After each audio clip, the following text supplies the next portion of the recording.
कापूस उत्पादनामध्ये म्हणजे माझे जे प्रश्न आहे हे सगळे असं समजा की माझे बाबा विचारतात, मी नाही विचारते. मी फक्त त्यांचा मीडियम म्हणजे एका म्हणजे कापूस उत्पादक शेतकऱ्याचा प्रतिनिधी म्हणून मी आज हे सगळे प्रश्न विचारतोय. की मला असं वाटतं बरेचदा मी असं बघितलं की पहिल्या 15-20 दिवसात किंवा 30 दिवसात शेतकऱ्याला हे कळून जातं की यावर्षी कसं उत्पादन होणार आहे. तर पहिले 30 दिवस किती इम्पॉर्टंट आहे, म्हणजे ते गेम चेंजर आहेत का?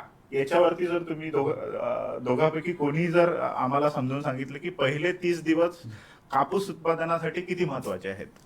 पहा, आतापर्यंत आपण चर्चा केली की वाण कसं असायला पाहिजे, बरोबर आहे. त्या वाणात काय गुणधर्म असायला पाहिजे. तर हे तर झाला समजा एका शेतकऱ्यांनी जे कापूस उत्पादक शेतकरी आहे त्यांनी वाण निवडलं, वाण निवडून घरी आणलं. समजा आता पेरणी झाली, पेरणी झाल्यानंतर पहिले 30 दिवस काम महत्वाचे समजल्या जातात. सगळ्यात महत्वाचं आहे तुमचं उगवण क्षमता जेव्हा होते, बरोबर आहे. उगवण क्षमता एक वेळा झाली की तुमची तिथं एकरी तुमची तुम्ही जेवढे बी टाकलेलं आहे तुमची झाडाची संख्या तेवढी आहे की नाही आहे, हा सगळ्यात महत्वाचा फॅक्टर आहे.